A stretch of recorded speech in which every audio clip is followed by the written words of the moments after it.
आप भी कहीं ये मिस्टेक्स तो नहीं कर रहे हैं अपने आखिर वाले 30 दिन में, जो आपने प्रीलिम्स 2025 अटेम्प्ट देना है उससे पहले अगर आपको लगता है कि आप भी मिस्टेक्स कर रहे हैं, बस थोड़ी देर रुक जाइए।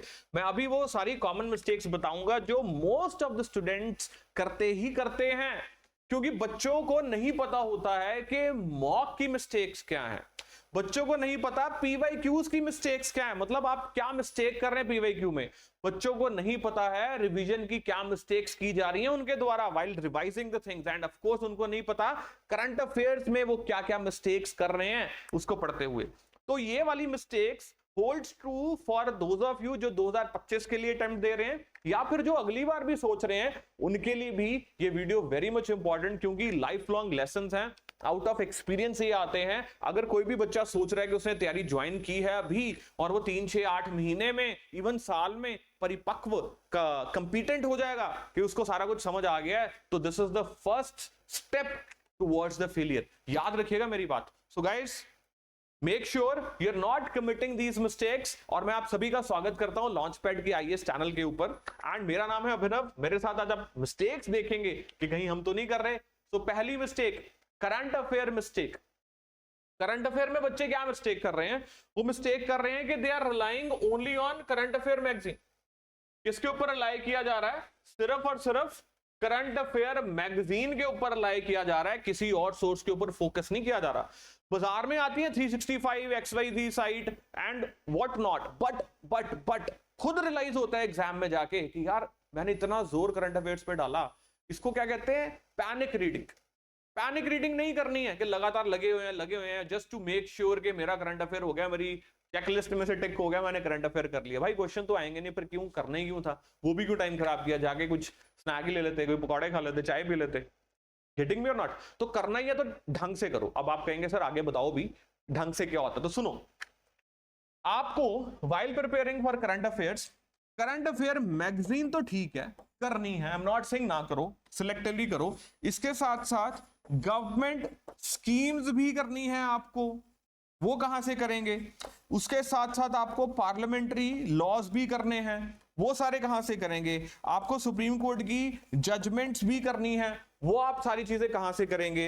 आपको बजट भी करना है, आपको इकोनॉमिक सर्वे भी अच्छे से प्रिपेयर करके जाना है, आपको इंपॉर्टेंट लॉज भी प्रिपेयर करके जाने हैं। तो जब आप ये सारी चीजें कर जाएंगे, जैसे इसमें रिपोर्ट्स एंड इंडाइसेस हो गई या इंपॉर्टेंट मिलिट्री एक्सरसाइज, एवरीथिंग, तब जाके आपका करंट अफेयर तैयार होता है। मैं पीआईबी भी बोलना चाह रहा था सिलेक्टिवली, लेकिन अभी आपको उतना पता नहीं पीएबी कैसे करना है। आखिर के 30 दिन में आप पीएबी पकड़ के बैठ जाओगे तो यू विल सफर, टाइम खराब करोगे। तो पीएबी कैसे की जाती है उसके लिए मैं एक वीडियो बना दूंगा। आई विल राइट दैट कि how to do PIB for IAS preparation, how to read. Okay, तो ये आपको समझ आ गया क्या क्या आपको करंट अफेयर्स में करना है। एंड सोर्सेज मैंने लिखे हैं, जैसे विकासपीडिया से गवर्नमेंट स्कीम्स मिल जाएगी।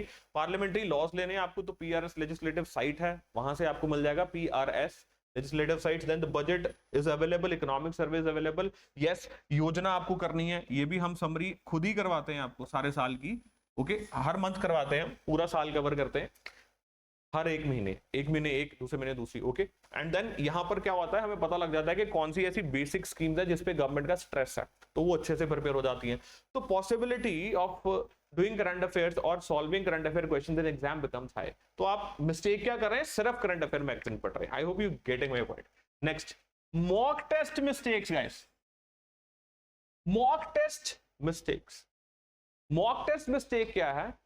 Solving no mock test, very less mock test, या फिर बहुत ज्यादा ही मॉक टेस्ट कर देना और कुछ करना ही ना।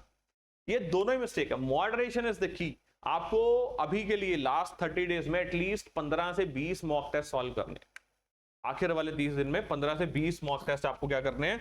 सॉल्व करने अच्छे से। So solving no mock test और वेरी लेस मॉक टेस्ट क्या है? आपकी बहुत बड़ी मिस्टेक है। So you should not be doing this. Next, not analysing your mistakes and solving mechanically. बच्चों की आदत होती है, क्या आदत होती है? They will keep on solving the question mechanically. चल हो गया, ये भी हो गया, ये भी हो गया, ये भी हो गया, ये भी हो गया। भाई solving the question is not required. Analysing the question, उसकी एक्सप्लेनेशन के ऊपर जोर देना, उसको समझना, रिवीजन करना, वो चीज जरूरी है। कोई नहीं कंसिडर करने वाला आपके मॉक में कितना स्कोर आया, आप सही थे या गलत थे। आपकी लर्निंग कितनी बड़ी है मॉक से, वो इंपॉर्टेंट है। Okay, so not giving then time to learning from the explanation, जो मैंने आपको बताया, only solving mock test and not PYQs solving at least 20 test in 30 days. तो एक तो सिर्फ मॉक टेस्ट सॉल्व करना, पीवाईक्यू ना करना, दूसरा आखिर वाले दिन में कम से कम 15-20 जरूर सॉल्व कीजिएगा। नाउ देखिए पीवाईक्यूज मिस्टेक देखते हैं कि पीवाईक्यूज करते हुए आप क्या सॉल्व कर रहे हैं, मिस्टेक कर रहे हैं। पहली मिस्टेक कि आप कम से कम 30 साल के पीवाईक्यू नहीं कर रहे, ये आपकी मिस्टेक है। कम से कम 30 साल के, मैं तो देखो यहां तक बोलता हूं कि मेंस के प्रीलिम्स में आते हैं क्वेश्चन, प्रीलिम्स के मेंस से आते हैं, टॉपिक सेम होते हैं, तो व्हाइल सॉल्विंग द क्वेश्चन आपको मेंस के क्वेश्चन भी उठा लेने चाहिए टॉपिक्स, ताकि आप वो टॉपिक भी प्रिपेयर करके जाएं, ताकि प्रीलिम्स में क्वेश्चन आ जाए तो आप कंफ्यूज ना हो। Then not solving other UPSC PYQs। अब यूपीएससी आपकी बॉडी है जो एग्जाम कंडक्ट करवा रही है, और वो एग्जाम कौन कौन से कंडक्ट करवा रही है, सीएपीएफ, एनडीए, सीडीएस और बहुत एग्जाम, उनको भी तो सॉल्व करना है आपको। अगर आप उनको सॉल्व करके नहीं जा रहे, again you are mistaken. So not solving other UPSC PYQs like CAPF, CDS, NDA, and then not focusing upon the wrong options. आपको क्या होता है, आपने पीवाईक्यू सॉल्व किया, 4 ऑप्शंस थे, उन चारों ऑप्शंस में से आपने क्या किया, सही ऑप्शन टिक किया, सही ऑप्शन की एक्सप्लेनेशन भी पढ़ ली, ना भाई जो गलत ऑप्शन है वो क्यों पूछे गए, और वो ऑप्शन आपको क्या नजर आएगा, ट्रेंड नजर आएगा, फिर कभी तीसरे साल वो सेम ऑप्शन फिर आ रहा है किसी और क्वेश्चन में, तो वो ऑप्शन भी तो इंपॉर्टेंट है आपके लिए। हर ऑप्शन की डिटेल्ड एक्सप्लेनेशन आपको पता नहीं चाहिए, ये पीवाईक्यूज मिस्टेक है। So solving other UPSC papers also, कम से कम 30 साल के, एंड रॉन्ग उसके ऊपर भी फोकस करना, ऑप्शंस के ऊपर। देन अब देखते हैं रिवीजन मिस्टेक्स आप कौन कौन सी कर रहे हैं, व्हाइल रिवाइजिंग थिंग्स आप कौन कौन सी मिस्टेक्स कमिट कर रहे हैं। देखो हमेशा एक ही मेथड रिवीजन का सॉल्व करना, मैं बोल रहा हूं ये मास्टर क्लास दे रहा हूं आपको मिस्टेक्स की, मास्टर क्लास। ये कैसे बन गई समझ लीजिए, बस आपके लिए बन गई। Revising only through one method, सिर्फ एक मेथड से रिवाइज करना, और वो एक मेथड क्या है, बुक खोली रिवीजन शुरू, बुक खोली रिवीजन शुरू, क्रॉस क्रॉस नो।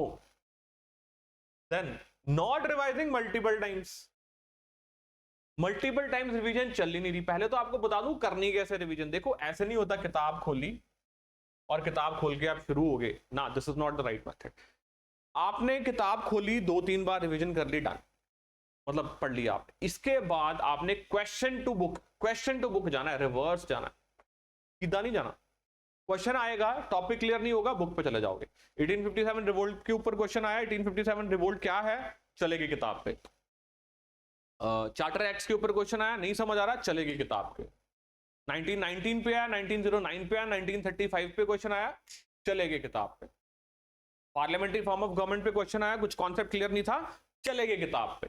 ऐसे रिवीजन करनी है, ना कि पहले पार्लियामेंट्री या प्रेसिडेंशियल फॉर्म ऑफ गवर्नमेंट या फेडरल फीचर्स और फिर क्वेश्चन सॉल्व, ना ये काम मत कीजिएगा। एटलीस्ट आपको 2 बार रिवीजन पहले कर लेनी है, फिर ये वाला मेथड क्या करना है, सॉल्व करना है आपको। Is that clear?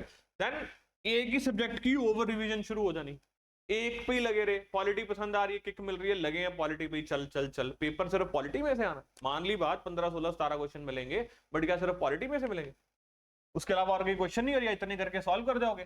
Then reverse engineering is the key, जैसे मैंने आपको बताया, no new book, panic reading नहीं करनी कि यार ये भी सोर्स करना था, इकोनॉमिक सर्वे मेरा रह गया, oh what should I do, चलो इकोनॉमिक सर्वे फटाफट पढ़ लो। जिसने तो पहले पढ़ा है गुड, जिसने शुरू से पढ़ना वो सिर्फ समरी थोड़ी सी रेफर कर ले, पूरा इकोनॉमिक सर्वे पढ़ने लगे 30 दिन में तो रह गए, फिर और कुछ नहीं होना। ओके, सो पैनिक रीडिंग नहीं करनी है, ना पुरानी बुक की ना नई बुक की, पैनिक रीडिंग नहीं करनी। नई बुक की तो कोई भी रीडिंग नहीं करनी, पुरानी बुक की कैसे रीडिंग करनी है वो भी मैंने आपको बता दिया। सीसैट की mistakes, ignoring CSAT questions, PYQs, ignore करना किसको, सीसैट के क्वेश्चंस को इग्नोर करना, ना करना भाई, एटलीस्ट 8 से 10 सॉल्व करके जाना पीवाईक्यूज, मतलब 1000 क्वेश्चन सीसैट के जरूर सॉल्व करके जाइएगा PYQs. Okay, and then 5-7 paper आप कर जाना मॉक टेस्ट के सीसैट के, बहुत जरूरी है, पेपर में इन चीजों को इग्नोर नहीं करना है। देन लास्ट वार्निंग, मेरी तरफ से आपको लास्ट वार्निंग, अपनी हेल्थ को मत इग्नोर कीजिएगा, हेल्थ बहुत जरूरी है, लेटर ऑन पता लगता है आपको, अब एग्जाम से पहले बीमार हो जाएंगे, एफिशिएंसी कैसे देंगे, बहुत ज्यादा जरूरी है अपनी हेल्थ का ख्याल रखना। एक साउंड स्लीप लीजिए, अपनी बॉडी का क्लॉक ऐसे रखना कि अगले दिन एग्जाम में आपको यॉर्निंग ना महसूस हो, आप नींद ना महसूस करें, पहले ही सर्केडियन रिदम के साथ अपनी बॉडी का क्लॉक सारा मैनेज करके जाइएगा, और एग्जाम में डू गुड डू वेल, और हम तो फिर हैं ही हैं, हमेशा हैं आपके साथ। इन नंबर्स पे कॉल करोगे तो हम मिल जाएंगे आपको। Thank you very much.